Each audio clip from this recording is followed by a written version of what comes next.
ಎಲ್ಲ ನನ್ನ ಪ್ರೀತಿಯ ಬಂಧುಗಳಿಗೆ ನಮಸ್ಕಾರ.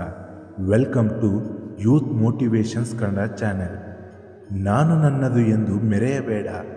ನೀನೊಬ್ಬನ ದುಡಿಮೆಯಿಂದಲೇ ಮನೆಯವರೆಲ್ಲರೂ ಅನ್ನ ತಿನ್ನುತ್ತಾರೆ ಎಂದು ಅಹಂಕಾರ ಪಡಬೇಡ. ಅಂತಹ ಕೆಲಸಕ್ಕೆ ದೇವರು ನಿನ್ನನ್ನು ಆಯ್ಕೆ ಮಾಡಿದ್ದಾನೆ, ನಿನಗೆ ಬುದ್ಧಿ ಕೊಟ್ಟಿದ್ದಾನೆ ಎಂದು ಹೆಮ್ಮೆ ಪಡು. ಒಂದು ವೇಳೆ ದೇವರು ನಿನಗೆ ಕೊಟ್ಟಿರುವಂತಹ ಬುದ್ಧಿಯನ್ನು ಕಿತ್ತುಕೊಂಡರೆ ನೀನು ಮನೆಯವರಿಗೆ ಅನ್ನ ಹಾಕುವುದಿರಲಿ, ನೀನೇ ಅನ್ನಕ್ಕಾಗಿ ಪರದಾಡಬೇಕಾಗುತ್ತದೆ. ಜೀವನದಲ್ಲಿ ಯಾರನ್ನೂ ಅತಿಯಾಗಿ ಪ್ರೀತಿಸಬೇಡ, ಏಕೆಂದರೆ ಅವನು ನಿನ್ನ ಶತ್ರುವಾಗಬಲ್ಲ. ಹಾಗೆ ಯಾರನ್ನೂ ಅತಿಯಾಗಿ ದ್ವೇಷಿಸಲೂ ಬೇಡ, ನಾಳೆ ಅವರು ನಿಮ್ಮ ಮಿತ್ರನೂ ಆಗಬಲ್ಲ. ಜಗತ್ತಿನಲ್ಲಿ ಕಾಲಕ್ಕಿಂತ ಶಕ್ತಿಶಾಲಿ ವಸ್ತು ಮತ್ತೊಂದಿಲ್ಲ.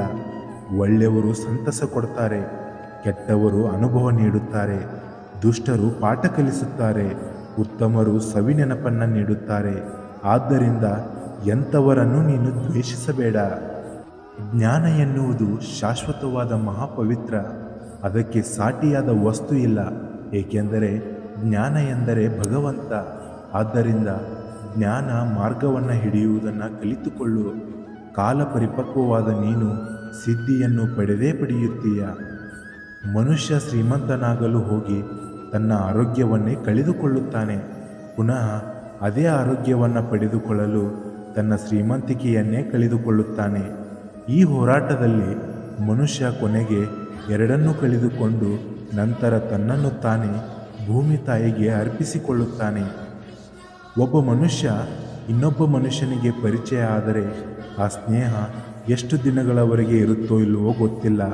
ಆದರೆ ಒಂದು ಮನಸ್ಸು ಇನ್ನೊಂದು ಮನಸ್ಸಿಗೆ ಪರಿಚಯ ಆದರೆ ಆ ಪರಿಚಯ ಜೀವನ ಪರ್ಯಂತ ಇರುತ್ತದೆ.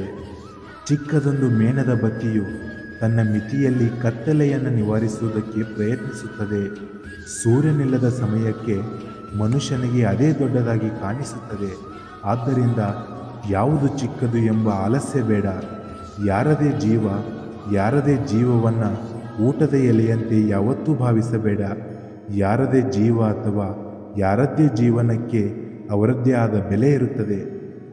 ಮನೆಯಿಂದ ಹೊರಗೆ ಹೋಗುವಾಗ ನಿನ್ನ ಬುದ್ಧಿ ನಿನ್ನ ಜೊತೆಯಲ್ಲೇ ಇರಬೇಕು, ಯಾಕಂದರೆ ಈ ಪ್ರಪಂಚವೇ ಒಂದು ಸಂತೆ. ಆದರೆ ಮನೆಯೊಳಗೆ ಬರುವಾಗ ಹೃದಯ ಜೊತೆಯಲ್ಲಿರಬೇಕು, ಯಾಕಂದರೆ ಅಲ್ಲಿರುವುದು ಒಂದು ಸುಂದರ ಕುಟುಂಬ. ಅಗತ್ಯಕ್ಕಿಂತ ಹೆಚ್ಚಿನ ಸ್ನೇಹವಾಗಲಿ ಅಥವಾ ಅಗತ್ಯಕ್ಕಿಂತ ಹೆಚ್ಚಿನ ಪ್ರೀತಿಯಾಗಲಿ ಯಾರಿಗೂ ತೋರಿಸಬಾರದು, ಯಾಕಂದರೆ ಅದೇ ನಮ್ಮ ವ್ಯಕ್ತಿತ್ವವನ್ನು ಅತಿಯಾದ ಕೆಳಮಟ್ಟಕ್ಕೆ ತರುತ್ತೆ. ಗಾಯ ಆಗದೇ ಇದ್ದರೆ ಧೈರ್ಯ ಬರುವುದಿಲ್ಲ, ತಪ್ಪು ಮಾಡದೇ ಇದ್ದರೆ ಕಲಿಯೋದಕ್ಕೆ ಸಿಗಲ್ಲ, ಸೋಲದೇ ಇದ್ದರೆ ಗೆಲ್ಲೋದಕ್ಕೆ ಆಗಲ್ಲ. ಯಾವುದಕ್ಕೂ ನಾವು ಉತ್ಸಾಹವನ್ನು ಕಳೆದುಕೊಳ್ಳಬಾರದಷ್ಟೇ. ಸಮಯ, ಶರೀರ, ಹಣ ಮತ್ತು ಅಧಿಕಾರ ನಿನ್ನ ಜೀವನದಲ್ಲಿ ಎಲ್ಲ ಸಮಯದಲ್ಲೂ ಇರುವುದಿಲ್ಲ. ಆದರೆ ಪ್ರಾಮಾಣಿಕತೆ, ಒಳ್ಳೆಯ ತಿಳುವಳಿಕೆ, ಒಳ್ಳೆಯ ಮನಸ್ಸು, ಒಳ್ಳೆಯ ನಡತೆ ಯಾವಾಗಲೂ ನಿಮ್ಮ ಪರವಾಗಿಯೇ ಇರುತ್ತದೆ. ಪ್ರತಿದಿನ ನಗುತ್ತಾ ಇರು, ನಿನ್ನ ನರಗಳು ಸಡಿಲಗೊಳ್ಳುತ್ತೆ. ಪ್ರಾರ್ಥನೆ ಮಾಡ್ತಾ ಇರು, ನಿನ್ನ ಭಾರ ಕಡಿಮೆಯಾಗುತ್ತೆ. ಜೋರಾಗಿ ನಕ್ಕು ಬಿಡು, ನಿನ್ನ ಮನಸ್ಸು ಹಗುರ ಆಗುತ್ತೆ. ಕ್ಷಮಿಸಿಬಿಡು, ಕೋಪ ದ್ವೇಷಗಳು ಕಡಿಮೆಯಾಗುತ್ತೆ. ಒಳ್ಳೆಯ ಜೀವನದ ಸಂಗಾತಿಗಳು ಇವೇ ಆಗಿವೆ. ಇವುಗಳನ್ನು ಎಂದಿಗೂ ಬಿಟ್ಟು ಬದುಕಬೇಡ. ಕಣ್ಣು ಇಡೀ ಪ್ರಪಂಚವನ್ನೇ ನೋಡುತ್ತೆ, ಆದರೆ ತನ್ನೊಳಗೆ ಬಿದ್ದಿರುವ ಧೂಳಿನ ಕಣ ಯಾವತ್ತೂ ನೋಡೋಕ್ಕಾಗಲ್ಲ. ಹಾಗೆಯೇ ಮನುಷ್ಯ ಬೇರೆಯವರ ತಪ್ಪುಗಳನ್ನು ಗುರುತಿಸುವುದಕ್ಕೆ ಆಗುವುದಿಲ್ಲ. ಜೀವನದಲ್ಲಿ ಕೆಲವರು ತಮ್ಮ ದಾರಿಯಲ್ಲಿ ಕಲ್ಲುಗಳನ್ನು ಎಸೆಯುತ್ತಾರೆ. ಆ ಕಲ್ಲುಗಳಿಂದ ಗೋಡೆ ಕಟ್ಟುತ್ತೀರೋ ಅಥವಾ ಸೇತುವೆ ಕಟ್ಟುತ್ತೀರೋ ನಿಮಗೆ ಬಿಟ್ಟಿದ್ದು.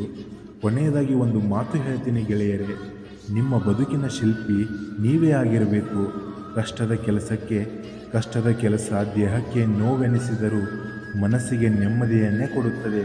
ಅದಕ್ಕೆ ದೇವರುಗಳೆಲ್ಲ ಬೆಟ್ಟದ ಮೇಲೆ ಕುಳಿತಿರುವುದು, ಅವರನ್ನು ನೋಡಲು ನಾವು ಸ್ವಲ್ಪನಾದರೂ ಕಷ್ಟಪಡಲಿ ಅಂತ. ಈ ವಿಡಿಯೋ ನಿಮಗೆ ಇಷ್ಟವಾಗಿದ್ದರೆ ನಮ್ಮ ಯೂತ್ ಮೋಟಿವೇಶನ್ಸ್ ಕನ್ನಡ ಚಾನಲನ್ನು ಲೈಕ್ ಮಾಡಿ, ಸಬ್ಸ್ಕ್ರೈಬ್ ಮಾಡಿ ಹಾಗೂ ಬೆಲ್ ಐಕಾನ್ ಮೇಲೆ ಕ್ಲಿಕ್ ಮಾಡಿ.